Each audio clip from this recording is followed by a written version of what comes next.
All right. And I am going to stop my screen so that you can be seen more. You're more visible. Okay.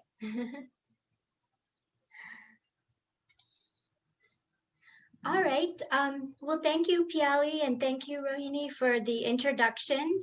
I'm honored to be a part of this program, and thank you to the Howard County Library for hosting this program and including me as part of it. My name is Jaya Mathur, and as Rohini said, I'm trained in 3 styles of dance. I teach dance, classical dance, as well as Bollywood and folk styles of dance. But first, I would like to start and give you a little bit of just a brief history of the 2 styles of classical dance that we're going to be covering today. So the first style I'll be talking about is called Kathak, which originates in the northern part of India, and it originally started inside of temples. And the word Kathak literally means storyteller. So the dance itself often tells stories.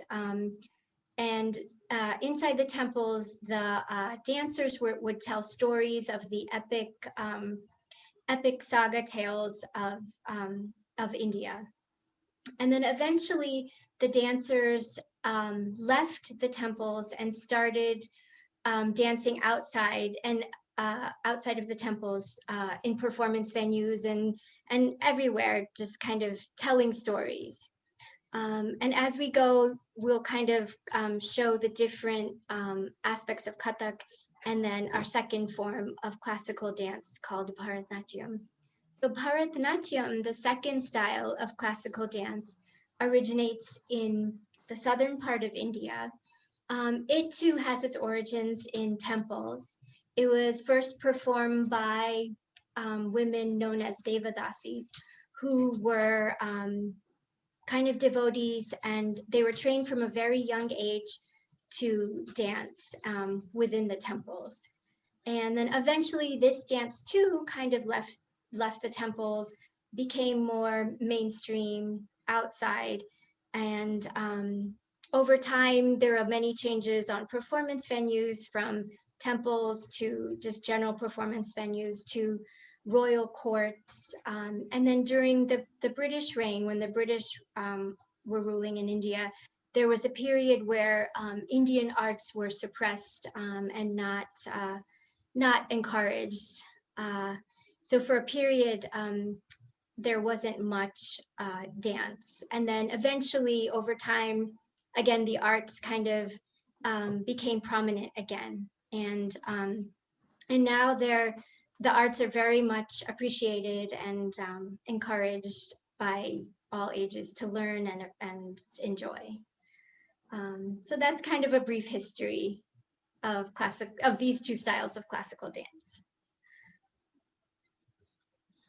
All right. And Jaya, thank you so much for joining us today. It's always a pleasure to work with you. And I miss dancing with you like we used to do in Rock On with Bollywood, but this is great too. But before we get into the demonstration and the video clips, we wanted to ask you about your personal journey as a dancer. So will you tell us when you first started training in Indian classical dance? Yeah, so I actually grew up in a family where dance and music was just a part of kind of our everyday life. On all of our special occasions and holidays, there was always dancing and always music. My mom is a classical dancer as well. So, so from a very young age, I was learning dance, not formally, but just kind of for fun. And then eventually, by when I was around 12 years old is when I started formal training in Bharatnatyam. And then a few years after that, I started to simultaneously learn Manipuri. And then a couple of years after that, I learned Kathak. So all within like a few years. And it was interesting to to incorporate all the different styles of the three dances. So did you always enjoy dancing? Like when I used to learn music, my mom would be after me to practice. So were people after you? Was your mom after you, like practice your steps and all that stuff, or it was just you dancing? Yeah, it was initially definitely my mom had to get me to practice, and to especially before performances, almost like when you're studying for an exam or something, right before the exam you're cramming and studying. So that's kind of how the practice was. But then eventually, once I started enjoying dance on my own, I would practice a little bit more on my own. And my teacher, she was a very good teacher, very strict, but like very inspiring too. So it was nice to practice in order to like keep progressing and to impress the teacher. Of course. Any other than Indian classical dance, was there any other form of dance, Western, Latin American, that you trained in, or was it just Indian classical dances? Yeah, so along with the classical dances, I learned folk dances of India. So like Rajasthani dance, which is called Ghumar, Yeah. from Northwest India. I've done that. And then of course, a little bit of Bhangra and Garba, which are other folk dances from India. And I've also actually performed a little bit of, it's called Rabrinda Sangeet. Yeah. Yeah, which Piali, I'm sure you're familiar with. It's from a region in Eastern India, from Bengal, which is which is a kind of a combination of folk dance and classical. And then in Western styles, I've studied ballet, and then a little bit of tap dance and jazz as well. I feel like once my interest in dance kind of grew, I tried all different styles, including ballet and tap and jazz, and a little bit of hip hop too, actually. Wow. Yeah. um, as a first generation Indian American, how important do you think it is for you to have this connection to your roots? Yeah, I think it's very important. It's a good way to kind of stay connected to where your ancestors have come from, where my parents have come from, and kind of keep that um, alive here, having been born and raised in the U.S. And also, I mean, I was able to maintain kind of a link to my culture through, of course, the language and the food and the movies and just cultural events and everything. But then through dance, I feel like I have a stronger connection, because actually a lot of the mythology that I know, like Indian mythology that I know, I've learned through dance. So that's kind of one of the benefits of having learned dance, and it's been able to keep me connected with India. Well, that's wonderful. And I know you are going to show us some video clips of some of the performances of Kathak and Bharatnatyam. And once we see that, if you could just touch on the differences between these two forms of dancing. And I think that would be helpful before we get to the demonstration part. Okay, sure. So the first video clip that I'll be presenting is actually of Kathak, which what I said earlier is from the northern part of India. And you'll be able to see the dancer in this video clip. She's doing some pure dance movements, which is basically facial expressions, hand movements, and footwork. And then also within the same dance, she does a lot of expressional dancing, where you can tell she's almost kind of telling a story. And then the second clip you'll notice the dancer is in a yellow dress for the second clip, and that's Bharatnatyam. And in that one, you'll be able to see the difference in the costumes and the jewelry, as well as the style of dance. The Bharatnatyam, the second clip, you can tell the dance forms a little bit more angular, not as many turns and uh, uh, softer movements. And then the final clip that I'll be showing is actually both dancers together. So you'll get to see both styles of dance in the same screen. So, Great. okay.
To whom we play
Wow, that was beautiful.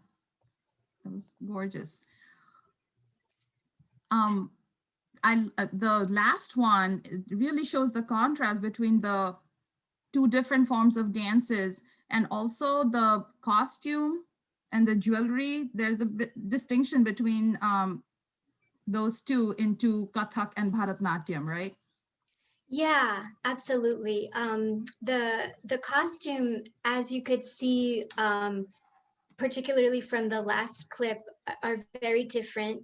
In Kathak, it's more of a skirt and a blouse, and then a scarf. And that's, since Kathak has a lot more turns, which you could see from the first clip, has a lot more turns.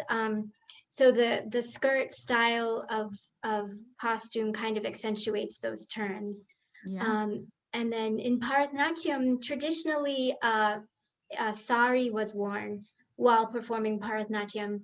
And then over time, the costume became a little more stylized, where it's not exactly a sari, which is draped over over the person. It's more of individual pieces that are kind of put together and worn as the costume. And in the Bharatnatyam costume, you could see I guess, kind of the fan in the front. So while the dancer is, a lot of the dance is performed kind of in a posture called Aramandi, where the legs are bent, almost like a plie position in ballet.